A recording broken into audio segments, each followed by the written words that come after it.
नमस्कार। स्कूल व्याख्याता का ग्रुप बी का जो पेपर हुआ उसमें मनोविज्ञान के 4 क्वेश्चन आए और शैक्षिक प्रबंधन के 6 प्रश्न आए। ये जो 10 प्रश्न है उनका इस वीडियो में हम पूरे विस्तार के साथ में विश्लेषण के साथ में उत्तर देखेंगे। एक दो प्रश्नों में थोड़ा डाउट है, उस पर भी हम डिस्कस कर लेंगे। चलिए शुरू करते हैं। पहला क्वेश्चन मनोविज्ञान का है। आपके ध्यान में होगा ग्रुप ए में भी साइकोलॉजी के 4 क्वेश्चन आए थे और शैक्षिक प्रबंधन के 6 क्वेश्चन आए थे। पिछले साल जो परीक्षाएं हुई थी 2025 में, उसमें भी ये पैटर्न था, 4 क्वेश्चन 6 क्वेश्चन, कुल 3 परीक्षाएं में 18 क्वेश्चन आए थे शैक्षिक प्रबंधन के। और जो फिजिकल एजुकेशन और उनमें है उनमें वो होता नहीं है। चलिए शुरू करते हैं। पियाजे के दो क्वेश्चन आ गए हैं। नैतिक विकास का जो सिद्धांत है उसके अनुसार बच्चे यह समझ जाते हैं कि लोग नियम बनाते हैं और लोग उन्हें बदल भी सकते हैं। भाई बच्चे में ये समझ कब आ जाती है? तो पियाजे जो है, यहाँ पे पियाजे की 2 अवस्थाएं यहाँ पे दिखाई गई है। एक तो नैतिक यथार्थवाद। यथार्थ का मतलब जो सही है वो सही है, वास्तविकता। ये छोटी एज में बच्चे को लगता है, जब 2 3 4 साल का होता है, कि भाई जो नियम बनाए गए हैं वो सही है और उनको बदल नहीं सकते, ये बदल नहीं सकते। ये अवस्था तो है यथार्थवाद की। बाकी नैतिक दुविधा और नैतिक तर्क पियाजे के है ही नहीं। फिर आता है सहयोग की नैतिकता। इसमें ये होता है कि भाई ये जो नैतिकता है ना, ये सहयोग पर आधारित है। मतलब बड़े जो लोग हैं, सरकार है, तो वो नियम बनाती है और परिस्थितियों में अगर बदलाव आ जाता है तो नियमों को बदला भी जा सकता है। जैसे आप देखते हैं कानून में भी विवाह की आयु के नियमों को बढ़ाया गया है। ऐसे ही कई बार माता पिता या गुरुजन कुछ चीज़ के लिए नियम बनाते हैं, कुछ परिस्थितियों के बाद में मान लो नियमों में बदलाव कर देते हैं। तो ये जो सहयोग की नैतिकता है ये यहाँ पे होगा पियाजे की अवस्था। अगला जो क्वेश्चन है पियाजे का वापस आया है। पियाजे के अधिगम के संज्ञानात्मक उपागम। अधिगम सीखना, संज्ञान के आधार पर संज्ञानात्मक प्रक्रिया जो है उससे संबंधित निम्नलिखित शब्दों को अर्थ से सम्मिलित कीजिए। शब्द है और उनका अर्थ है। जो ज्ञान की प्रक्रिया है उसमें, ज्ञान में देखो संगठन भी होता है, आत्मसातीकरण होता है। आत्मसात जानते हैं ना, हम स्वीकार करते हैं किसी चीज़ को कि आत्मसात कर लिया, हृदयंगम कर लिया। तो इसमें नई जानकारी को मौजूदा स्कीमा में ढालना। तो स्कीमा का मतलब हो गया या तो जैसे पूर्व ज्ञान जो आपके पास है, या जैसे हम कह सकते हैं कि जो मानसिक संरचना है, जो दिमाग सेट हो रखा है उसका जिस हिसाब से, तो उस में नई जानकारी ढालना, तो आत्मसातीकरण करना हो गया। संगठन, संगठन हो गया सूचनाओं और अनुभवों को मानसिक प्रणालियों में व्यवस्थित करना, चीज़ों को संगठित करना, जमाना। फिर समायोजन, तो समायोजन एडजस्टमेंट से संबंधित ही है। तो मौजूदा जो स्कीमा है, यानी आपकी कोई बालक है उसकी जो मौजूदा संरचना है उसमें बदलाव करना और नई जानकारी के आधार पर नई स्कीमा, नई संरचना बनाना, ये समायोजन हो गया। पहले मान लो उसको पता था, उसको लगता था कि पृथ्वी चक्कर काटती है, सूर्य ही चक्कर काटता है। फिर उसको पता चला कि ऐसा नहीं है, पृथ्वी जो सूर्य के चक्कर लगाती है। तो उसने अपनी पुरानी चीज़ को बदला, यानी उसने अपने आप में समायोजन कर लिया। फिर संतुलनीकरण। संतुलन में क्या होता है कि जैसे संज्ञानात्मक स्कीमा और परिवेश से प्राप्त जानकारी के बीच मानसिक साम्यता की खोज। साम्यता मतलब समानता, संतुलन स्थापित करना कि उसकी जो स्कीमा है, उसकी जो ज्ञान है, उसका पूर्व ज्ञान, संरचना और परिवेश वातावरण से जो जानकारी है, दोनों के बीच में वो तालमेल बैठाता रहता है, तो संतुलन बनाता रहता है कि ऐसा नहीं ऐसा है। ठीक है, तो ये इस प्रकार से चारों हो गए, तो यहाँ पे उत्तर हो जाएगा ये वाला। उसके बाद में हम बात करें शैक्षिक प्रबंधन का प्रश्न है ये, विद्यालय का प्रधान अध्यापक। अब देखो ये हूबहू प्रश्न आपको कहीं नहीं मिलेगा कि मॉडल पेपर में, परंतु इससे संबंधित बातें आपके समझ में आ जाती है अगर आप ये चैप्टर पढ़ लेते हैं तो, कि भाई विद्यालय का जो प्रधान अध्यापक है, यानी जो प्रिंसिपल है, हेडमास्टर है, एक प्रबंधक के रूप में भी कार्य करता है। जैसे उद्देश्यों को प्राप्त करना, ठीक है, हेतु योजना बनाना, ठीक है, प्लानिंग, पोस्ट गौरव आपने पढ़ा, निष्पादित की जाने वाली प्रक्रियाओं की पहचान करना कि भाई हमें क्या क्या काम करना है, समूह में गतिविधि आयोजित करना कि भाई ये जिम्मेदारी इन गुरुजी को दे दी, ये इनको दे दी। परंतु एक महत्वपूर्ण गतिविधि छूट गई, वो कौन सी है? ठीक है, तो अब महत्वपूर्ण गतिविधि को पहचान करनी है कि भाई शिक्षकों को प्रोत्साहन करना ये ज़्यादा महत्वपूर्ण है, या उपलब्ध संसाधन जो है, जैसे जो भी चीज़ें हैं, जितनी कुर्सियां हैं, टेबल है, फर्नीचर है, पानी है, उनका उपयोग करने हेतु उद्देश्य निर्धारित करना और उद्देश्यों की उपलब्धि के मापन हेतु नियंत्रण निर्धारित करना। तो देखो नियंत्रण का तो यहाँ काम होगा ही नहीं, और किए जाने वाले कार्य हेतु समूह बनाना। तो समूह बनाना भी काम होता है, ग्रुप। परंतु यहाँ पे क्या है महत्वपूर्ण, यानी शुरुआत की अगर हम बात करें तो उद्देश्य निर्धारित सबसे पहले होते हैं। तो उद्देश्य निर्धारित करना, यानी कोई भी कार्य योजना बनाते हैं तो प्लानिंग होती है कि भाई कितने मेहमान आएंगे, किस प्रकार से हमें उनको चाय नाश्ता करवाना है, कौन चीफ गेस्ट बनेगा, किस प्रकार से जो है अपना कार्यक्रम रहेगा, जो कुछ भी हो। तो उद्देश्य वाला सबसे पहले यहाँ पे आएगा। थॉर्नडाइक का आया है अगला प्रश्न। थॉर्नडाइक के 3 नियम आपको पता ही है, अभ्यास का, तत्परता का, प्रभाव का, और 5 उसके गौण नियम है। तो जो प्रभाव का नियम था उसमें उसने फिर संशोधन और किया, तो जिसका नाम था संक्षेपित प्रभाव का नियम, उसको संक्षिप्त किया।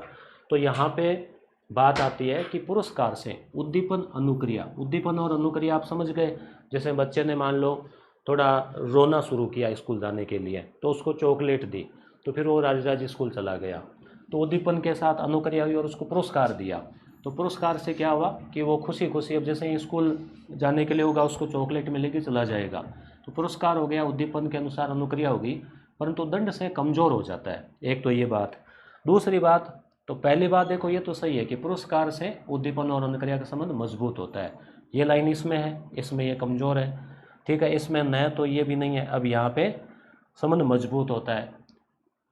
पुरस्कार से उद्दीपन अनुक्रिया का संबंध मजबूत होता है, पुरस्कार से उद्दीपन अनुक्रिया का संबंध मजबूत होता है। ये बात तो आप मानते हैं, सामान्यतः नॉर्मली आप पढ़ते हैं जब भी थॉर्नडाइक को, तो इस बात को है कि भी पुरस्कार से उद्दीपन और अनुक्रिया की जो चीज़ है, कड़ी है, वो मजबूत होगी। यानी बालक जो है बार बार उस व्यवहार को दोहराएगा। परंतु दंड से कमज़ोर हो जाता है या दंड से कमज़ोर नहीं होता। तो यहाँ उत्तर होगा दंड से कमज़ोर नहीं होता। यानी जो उद्दीपन अनुक्रिया का संबंध है वो पुरस्कार से तो मजबूत होता है, परंतु दंड से ऐसे पूरी तरह से कमज़ोर नहीं होता। जैसे मान लीजिए कई बार बालक की पिटाई करते हैं, फिर भी बालक जो है वो उस आदत को दोहराते हैं, तो दंड से जो है वो अनुक्रिया कम नहीं होती, इतनी आसानी से कमज़ोर नहीं होती। तो यहाँ पे ये उत्तर आ जाएगा। अगला है शिक्षण अधिगम। शिक्षण, टीचिंग, अधिगम, सीखना। इसमें चिंतन करता है बालक, संवेग भी आते हैं, कभी मूड ऑफ हुआ, ऑन हुआ, और व्यवहार को समावेशित भी करता है, डालता है अपने आप को, के परिणाम स्वरूप अधिगम करता जो है यानी स्टूडेंट जो है उसमें आत्म जागरूकता आती है, स्वयं और अन्य के संवेग है, साथ वालों के, बच्चों के, टीचर के, उनके व्यवहार को प्रबंधित करने का प्रयास करता है वो, और सकारात्मक संबंध बनाता है वो। तो अपने आप को वो ढाल रहा है। तो ये एक तरह से किस में आ गया, एआई में, इमोशनल इंटेलिजेंस, संवेगात्मक जो बुद्धि है वो आ गया उसका। तो यह क्या कहलाएगा, तो अवलोकन अधिगम, यानी देख देख कर सीखना, ये तो यहाँ पे होगा नहीं। संज्ञानात्मक अधिगम, तो संज्ञानात्मक अधिगम तो जैसे संज्ञान, फैक्ट प्राप्त करना, ज्ञान प्राप्त करना, संकेत अधिगम भी नहीं होगा। सामाजिक संवेगात्मक अधिगम, बात यहाँ पे संवेग की चल रही है, संवेगों और व्यवहार को, इमोशन की बात चल रही है। तो समाज के जो संवेग हैं उनको देखना, समझना, खुद के संवेगों को देखना, समझना और उसके अनुसार ढालना। जैसा माहौल है, जैसा वातावरण है, उसके अनुसार अपने संवेगों को नियंत्रित करना। जैसे मान लीजिए गमगीन माहौल में गया बालक, तो वहाँ पे ये नहीं कि उछल कूद करेगा। समझदार बालक है, अगर उसमें संवेगों की ये उसमें अधिगम हो गया है तो वह वहाँ पे उस हिसाब से मैनेज करेगा, वहाँ उछल कूद नहीं करेगा। और खुशी का माहौल है, वहाँ पे उसके अनुसार मैनेज करेगा। तो सामाजिक संवेगात्मक अधिगम। अगली बात है शैक्षिक संस्थान और उनके घटक। अब ये संपूर्ण गुणवत्ता प्रबंधन हालांकि भली भांति करवाया गया है, परंतु ये जो चीज़ है ये समझ आधारित है। जैसे आपको यहाँ कन्फ्यूज़न हो सकता है कि आपको पाठ्यक्रम और कार्मिक, कार्मिक का मतलब क्या हो गया, पर्सोनेल, जो स्टाफ है, स्टाफ यानी भाई सारे गुरुजन, टीचर, तो वो किस में आएंगे, तो भौतिक सुविधा में, जैसे मानवीय, भौतिक मानवीय संसाधन और जो भवन वगैरह वो होता है। तो भौतिक में हम पढ़ते हैं, अपनी किताब में भी दे रखा है, नॉर्मली आपको ध्यान में भी रहता है कि भौतिक में आ गया कार्मिक, ठीक है।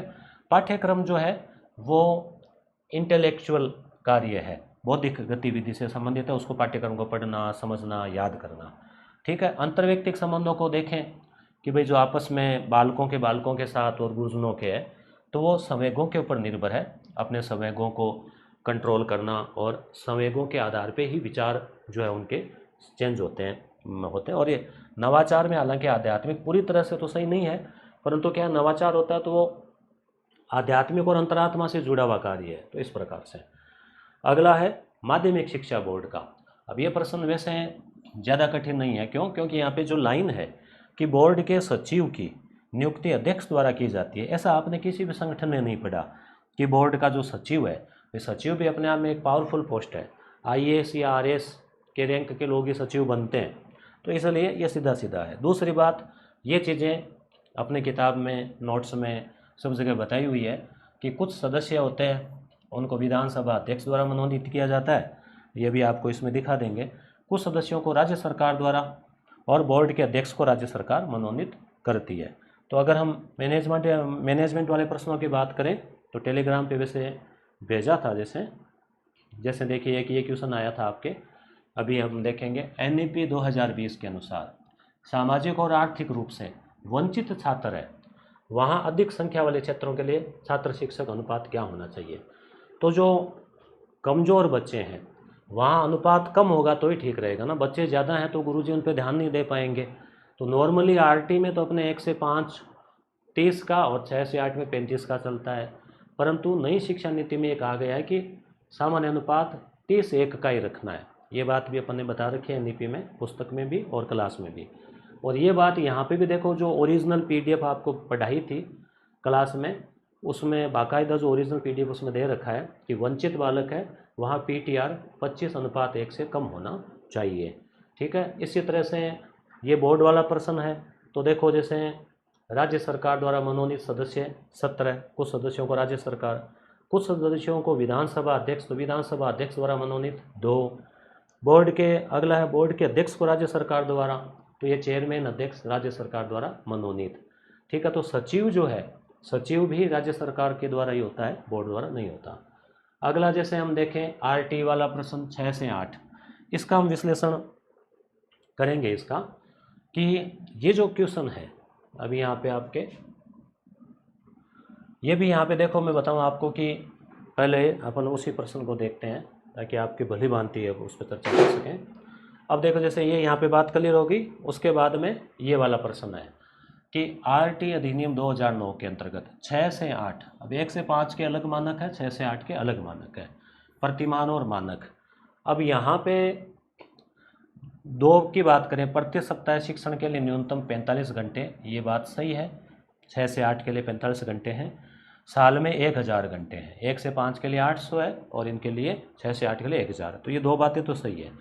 अब यहाँ पे आपको ये लाइन लगेगी भी प्रत्येक 35 बच्चों पर कम से कम 1 शिक्षक, ये बात भी सही है।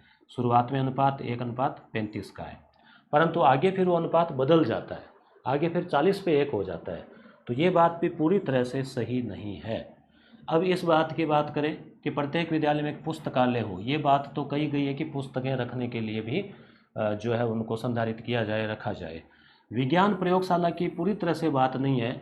9 से 12 के लिए तो विज्ञान प्रयोगशाला की बात है जहाँ विज्ञान है, परंतु यहाँ 6 से 8 का पूछा है। 6 से 8 के लिए विज्ञान किट की बात कही गई है कि विज्ञान किट जो है वो आता है, एक बक्सा सा आता है, उसमें कई उपकरण होते हैं। तो अब यहाँ पे ये आधी लाइन सही है, आधी लाइन यहाँ सही नहीं है, यहाँ पे भी आधी लाइन सही है, आधी लाइन सही नहीं है। तो इन 2 पे डाउट है। ये प्रश्न टाइम पे ऑब्जेक्शन लगे तो क्या होता है, RPSC इसको डिलीट करती है, या हो सकता है कौन सा उत्तर इसका माने, कुछ कह नहीं सकते। ठीक है, अब RSERT की बात करें। RSERT जो है, SIERT RSERT, उसका आकलन प्रकोष्ठ है, आकलन, ठीक है, असेसमेंट सेल। अब इसका क्या काम है? तो आकलन पर प्रशासकों की क्षमता बढ़ाना, ठीक है, प्रशासक जो है वो। अब ये आपके लगता है कि वे प्रशासकों की क्षमता से क्या लेना देना है। दूसरी बात, गुणवत्तापूर्ण मानकीकृत आकलन में गेम चेंजर के रूप में कार्य करना, यानी कि गुणवत्तापूर्ण आकलन बढ़ाना, ये तो नाम से पता चल रहा है इसका काम है। गुणवत्ता सुधारने में नियमित डेटा प्रदान करना, ये भी है। अब ये आकलन प्रकोष्ठ RSERT के अंदर है, ठीक है, उदयपुर में। अब अगला यहाँ पे कक्ष अनुदेशन में सुधार करना। जैसे अगर हम यहाँ टू इम्प्रूव क्लासरूम इंस्ट्रक्शन, यानी क्लासरूम के अंदर जो दिशा निर्देश है, अनुदेशन है, उसमें सुधार करना। ये काम वैसे शिक्षक क्लासरूम के अंदर करता है और शिक्षकों के लिए कोई ऐसा भी नहीं है प्रशिक्षण लागू कर ये कर रहे हैं। तो जहाँ तक मेरे विचार से ये यहाँ पे नहीं होना चाहिए। ये तो इसमें होगा कि भाई प्रकाशकों की क्षमता जो है इसमें बढ़ती है। फिर भी देखो आरपीएससी का क्या उत्तर इसमें रहता है। अगला है, कुछ विद्यार्थी इसको भी मान सकते हैं और कुछ इसको भी मान सकते हैं। अब देखो आरपीएससी क्या मानती है। जहाँ तक मैंने मेरे लॉजिक के हिसाब से बताया कि भाई कक्षा कक्ष जो है उसमें अनुदेशन का कार्य जो है, सुधार का कार्य है, वो सीधा आकलन प्रकोष्ठ नहीं करेगा, बाकी हो सकता है कर भी दे। देखो अब आरपीएससी क्या माने। एनईपी की बात हो गई, ये अनुपात हमने देख लिया, 25 से 30 वंचित वर्ग।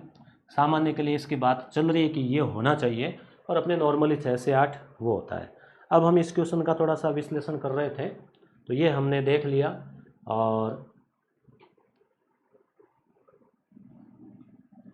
ये बीएस ईयर वाला अपन ने देख लिया। हाँ, इसी की बात चल रही थी कि जैसे अगर हम बात करते हैं, देखते हैं, तो 35 पर 1 शिक्षक है, 70 तक 2 है, फिर 71 से 100 पे 3 है। तो प्रत्येक 35 बच्चों पर कम से कम 1 शिक्षक हो। प्रत्येक 35 1, फिर 35 1, फिर 35 1, फिर 35 1। तो बात यहाँ पे वो होगी ना, यहाँ ये नहीं कि शुरुआती 35, तो 1 से 35 पे 1 है, 36 से 70 पे 2 है, फिर 105 पे होना चाहिए था 3, तो 71 से 100 पे 3 है, फिर 100 शिक्षकों पे 3 शिक्षक, फिर 1 प्रधानाध्यापक, फिर 140 पे 40 का अनुपात आ जाता है, 140 के बाद में 4 शिक्षक और फिर 1 एचएम। तो इस प्रकार से, और न्यूनतम 3 शिक्षक सब्जेक्ट वाले भी चाहिए, विज्ञान गणित सामाजिक और वो। तो इस हिसाब से इस बात में जो थोड़ा सा इसमें पूरी तरह से इस लाइन को हम सटीक या सही कह नहीं सकते। ठीक है, अब किस पार्ट के कितने क्वेश्चन आए, तो पहले वाले ग्रुप ए का तो मैंने टेलीग्राम पे भेजा था, देखो ये।